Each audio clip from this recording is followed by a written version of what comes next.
Eu acho que seria de bom alvitre, para que a gente adentrasse no assunto mais especificamente, mensurar o que leva, o que faz e com que métricas a gente consegue estabelecer o que é uma empresa de médio porte no Brasil. Acredito que tu tem essa visão também, mas a título explicativo e de exemplos, a gente pode trazer aí, por exemplo, o IBGE, que mensura através do número de funcionários de uma determinada empresa, e ele tem como escopo que uma empresa entre 50 e 99 funcionários pode ser considerada uma empresa de médio porte. Se a gente for trazer para um outro enfoque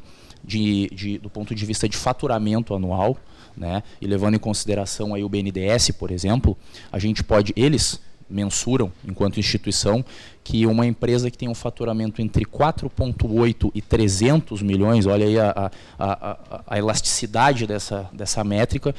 então entre 4,8 milhões e 300 milhões ano de faturamento, a gente pode considerar que uma empresa no Brasil é de porte médio. Tá. Bacana. E não necessariamente o que o IBGE considera ser uma empresa de porte médio é o que as instituições bancárias vão considerar, Nenhor. A gente vê que a gente não tem uma padronização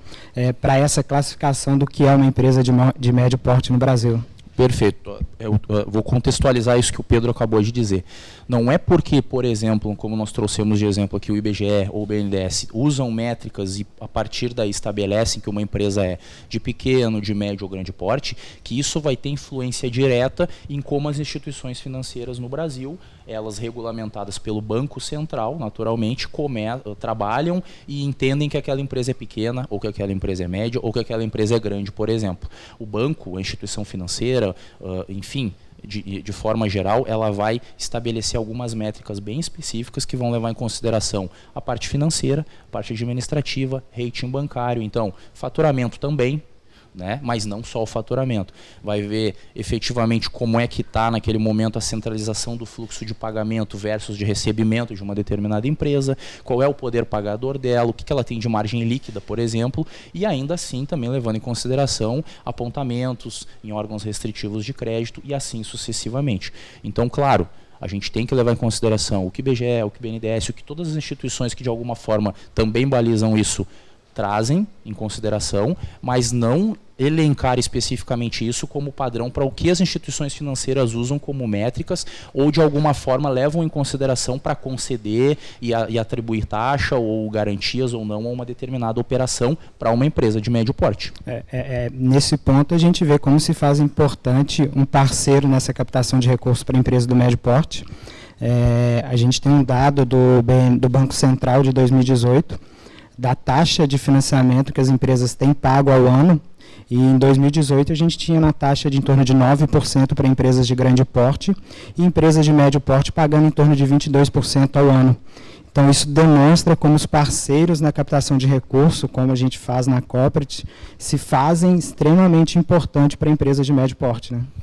Na verdade, esse percentual aí de aproveitamento de concessão ou até mesmo de taxa de juros por operação, ele leva muito em consideração o porte da empresa, mas também todas essas outras nuances, ou seja, o que a empresa tem efetivamente de garantias que podem ou não ser dadas, se ela já tem linhas de crédito contraídas perante algumas instituições financeiras e se sim, se isso está em dia, se isso está em atraso, se já gerou apontamento, se já gerou algum tipo de restrição, isso tudo vai ter como resultado uma melhor taxa, ou uma taxa talvez não tão boa, um prazo menor, um prazo maior,